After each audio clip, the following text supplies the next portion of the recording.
Pi is an app and one of the first apps where you can earn cryptocurrency from your phone. And all you really need is a mobile phone and also to download the app from the App Store. And it looks like from there you can start mining Pi almost immediately. In this video, I wanted to test out the Pi network for myself and analyze whether or not this whole thing is some sort of massive fraud. Because I read a lot of different opinions and I hope this video can clear everything up. And like I mentioned earlier, all you need to do is download the app from the App Store and set up a Pi account. And this process is going to force you to enter some pretty basic information and also to use someone else's invitation code. But once you get that out of the way, you can start earning Pi almost immediately. And I know that I said mining at the beginning of this video, but I think earning is a better definition of what's really happening. And I'll make sure to explain this a bit more in the later parts of this video. But regardless of the technicality here, all you need to do to continue to earn Pi is to click a simple button every 24 hours. And as you move around the app, you're going to quickly notice that the app really tries to incentivize you to invite more people onto Pi. And if I'm being honest, this is one of the first things to raise some sort of alarm bell in my head, because it looks like some sort of multi-level marketing scam that you often see on Facebook or Instagram. And I guess the bigger question now is, should we be worried because of how the Pi network is being structured? Some of the most popular MLM scams are companies like Herbalife and also Amway. These companies are pretty masterful at recruiting new members to make more money. And the most ironic but evil part about these companies is you lose more money than you make working there. For example, just imagine working for a company like Herbalife.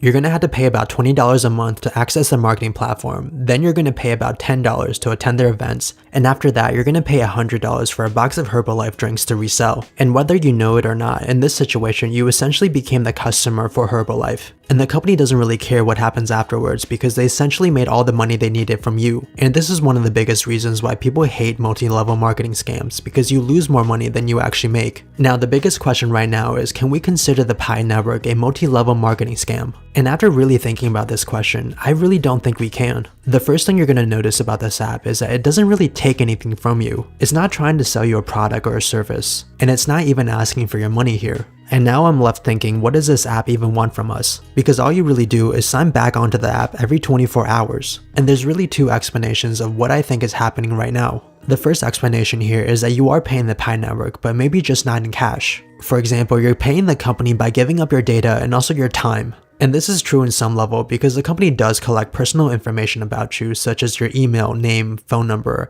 and also identifiers like user ID and also device ID. And they also might be making money off your time because every time you visit the app, you might see an ad or two. But after thinking about this seems like a pretty weak argument right now, since platforms like YouTube, TikTok, and Facebook are pretty much there to take your time and hit you with a lot of ads. So if you argue that the Pi network is a scam because of that, you would also have to argue the same thing for these social media companies. And I don't think setting up ads is the most lucrative way to profit off of millions and millions of people if this was a scam. Most of the scams that I come across are short-term cash grabs. Most of them have the bare minimum amount of information listed on their website, and their actions will quickly tell you that they're trying to squeeze as much money as they can from you in the shortest amount of time possible. But I don't really see that here. The actions of Pi network has always been consistent with their philosophy. For example, the strict information collection process could be an honest attempt to make sure that the users on the network are authentic real people. And the ads here might be the only way that these developers are making money because the project doesn't really take much or anything at all from its users. And so far, the company really hasn't done anything to tell me otherwise. In fact, the app even punishes people who tries to expand the network in a dishonest way. And I haven't seen a single case of identity fraud because of the application.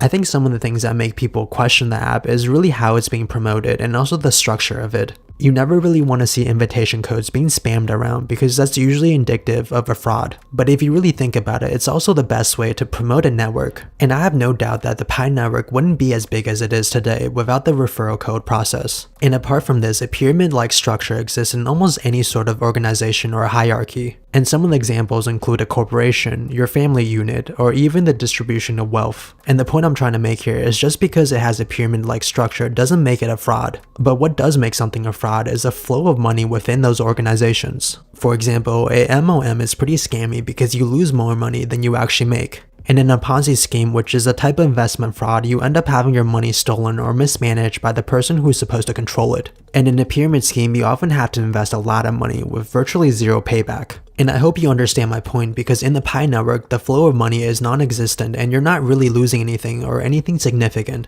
And what it really looks like to me is that the Pi network is trying to grow in an honest way. The company has pretty detailed plans on what it wants to do in the short term and also the long term. And if this whole thing is a scam, it's a pretty dumb one for sure. This would mean that the developers here, who are actually pretty smart people, are wasting their potential for a couple of hundreds of thousands of dollars in exchange for a lifetime in prison when they already have the capacity to build something real and functioning.